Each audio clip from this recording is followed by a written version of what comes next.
Agradecemos antes que nada a Jerónimo Gutiérrez, ex embajador de nuestro país en Washington, que nos tome esta llamada. Querido Jerónimo, un gusto como siempre platicar contigo, embajador. Igualmente, Enrique, como siempre, un gusto y muy buenas tardes a ti, al auditorio.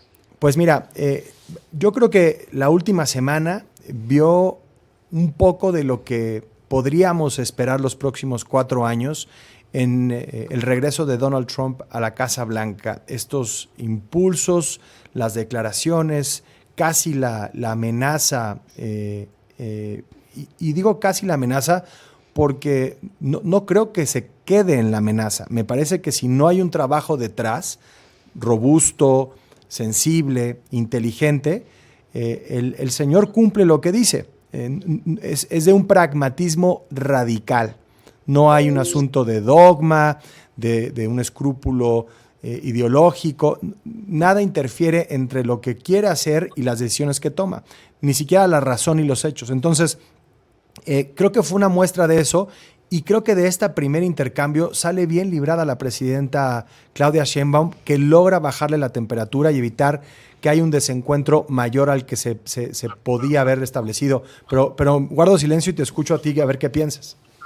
Yo creo que tiendo a coincidir con lo que señalas. Creo que la declaración de Donald Trump de la semana pasada y las respuestas que dieron México y Canadá a través de sus jefes de Estado, primero yo creo que solo son un escarceo, un primer escarceo en la revisión, en la negociación que tendremos, digamos, al menos durante 2025.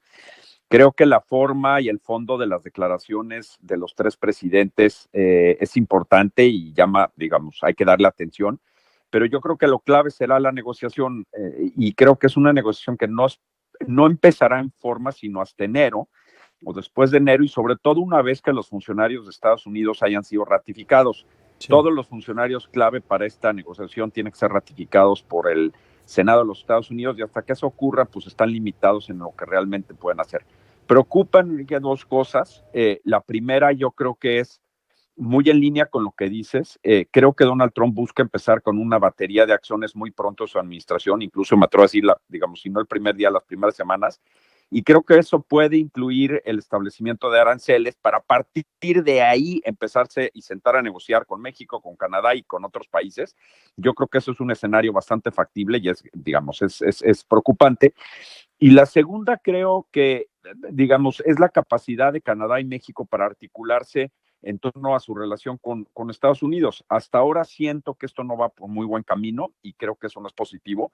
Canadá siempre ha procurado mantener una relación bilateral dual, eso no es nuevo, pero en estas condiciones sí sería muy importante que hasta donde sea posible Canadá y México estén articulados. La respuesta a la presidenta, primero a través de una carta de la presidenta Sheinbaum y después en una llamada, yo creo que es, digamos, salió razonablemente bien, me parece que efectivamente logró despresurizar la situación.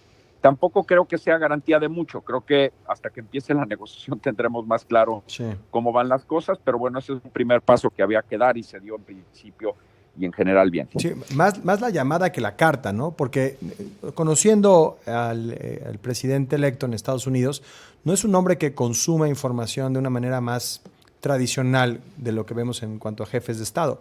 Es un hombre que consume información a través de los medios de comunicación, de las redes sociales.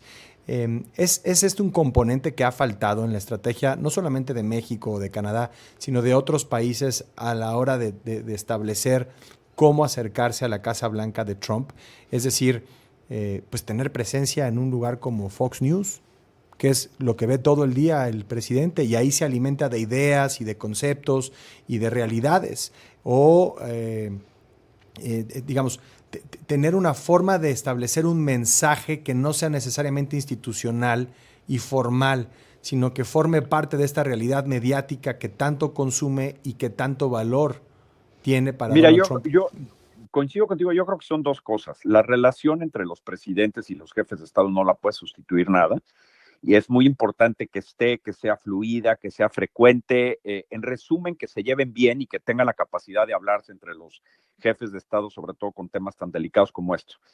Pero tiene razón, me parece que en México debemos jugar con inteligencia, con cuidado, pero lo más posible en esa cancha, en la que señalas, en la cancha de los medios, utilizando los argumentos que sean más eficaces. Lo hemos hecho en el pasado. Y efectivamente el liderazgo de Donald Trump es un liderazgo muy mediático, y creo que es una manera de incidir. Se habla mucho de la asimetría por décadas entre México y Estados Unidos, asimetría en el tamaño de la economía, militar, en poderío en general, pero yo creo que la asimetría que es más importante hoy es precisamente en la capacidad de incidir en los medios. Es decir, una declaración de un funcionario de tercer o cuarto nivel en Estados Unidos muchas veces hace noticia en México, y a nosotros nos cuesta más trabajo estar presentes en las discusiones, digamos, en el debate público en los Estados Unidos, presentando nuestros argumentos. Esa creo que es la verdadera simetría. Vi la semana pasada al embajador Moctezuma en una conferencia en CNN, independientemente de otra cosa, yo lo celebro. Creo que hay que estar ahí expresando qué sí es y qué implica la relación México-Canadá y qué no, y creo que ahí es donde tenemos que estar, en efecto. Jerónimo, buenas tardes, te saluda Fernanda Caso, y para preguntarte justamente sobre lo que mencionabas de Canadá, que históricamente pues hemos tenido una buena relación, y los comentarios que se han dado en las últimas semanas se podrían considerar incluso hostiles, ¿no? Ayer la embajadora de Canadá en Washington diciendo que pues que México y Canadá no son iguales, y que ese era el punto importante que había que hacerle a Trump, y pues un poco sí en un tono despectivo, no solo marcando las diferencias obvias y naturales. ¿Qué implicaciones tiene para México no contar con Canadá como un aliado? ¿Sería algo importante? ¿Importa en nuestra dinámica comercial o simplemente podríamos seguir con una relación con Estados Unidos? Gusto en saludarte, Fernanda.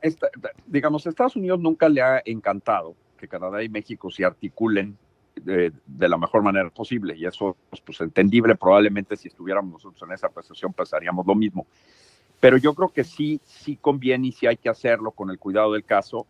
Lo hemos hecho en ocasiones anteriores, y pongo un ejemplo muy puntual. Cuando fue en 2003, cuando México estaba en el Consejo de Seguridad de la ONU y hubo la invasión y la guerra posterior en Irak, México en el Consejo de Seguridad, Canadá y México lograron coordinarse bastante bien frente a un Estados Unidos que estaba, digamos, desilusionado con la posición que habíamos tomado ambos países. Lo hicimos de una manera que no perjudicó estructuralmente la relación con Estados Unidos, se hizo con canales, digamos, diplomáticos y formas cuidadas, y yo creo que sirvió. Y lo que veo ahorita en el diálogo, al menos público, entre Canadá y México, pues no me anima. La verdad es que no se ve bien. Veía incluso en redes comentarios muy agresivos a las empresas canadienses, y diciendo que si Canadá realmente a México sí le conviene solamente un acuerdo con Estados Unidos. Yo creo que hay que tener mucho cuidado con eso. Lo que a México le conviene, a mi juicio, es seguir teniendo un proceso cuidado de integración económica con Canadá y con los Estados Unidos. Sí. La noción de América del Norte ha sido bastante resiliente, es decir, ha aguantado y ha prevalecido lo que sobre ha podido. Muchas cosas, pero pues hay que volverlo a hacer, ¿no? Yo espero que ese trabajo se esté llevando a cabo, y que por lo tanto podamos tener, pues digo, no se trata de echar montón, porque de hecho así no funcionaría, pero yo creo que en la medida, yo creo que un escenario pues muy atractivo para Donald Trump es llegar a una negociación con México y Canadá francamente desunidos y en cierto sentido enfrentados, y hasta ahorita me parece que ese no es un escenario descartable, ¿no? Sí, bueno, ahí está la presencia del propio Justin Trudeau ya en Mar-a-Lago. Finalmente, muy breve, embajador, ¿crees que debe haber una renovación de la representación mexicana ante Estados Unidos, o la continuidad también en eso tendría un valor? Yo la verdad no tengo todos los elementos. Mira, con toda sinceridad, el embajador de México en Washington tiene que tener, amén de muchas otras características, tiene que tener, gozar plenamente la confianza, primero que nada, del presidente en turno. Y si eso se da, pues hay que analizar todas las condiciones adicionales. Tampoco es sorprendente que haya cambios en representaciones diplomáticas tan importantes cuando hubiera un cambio de administración. Pero ahora, independientemente de otra cosa, qué bueno que está a cargo la embajada del embajador Moctezuma, porque, digamos, por lo menos en la transición, si es que se da, pues está siendo tersa, está siendo coordinada, y eso creo que es positivo, sobre todo por todo lo que está ocurriendo. Pues sí, pues Jerónimo Gutiérrez, como siempre, un gusto platicar contigo. Gracias por estos minutos. Igualmente, encantados. Muy buenas tardes. El ex embajador de México en Washington. Hacemos una pausa, regresamos con más información. No se vaya, ya volvemos.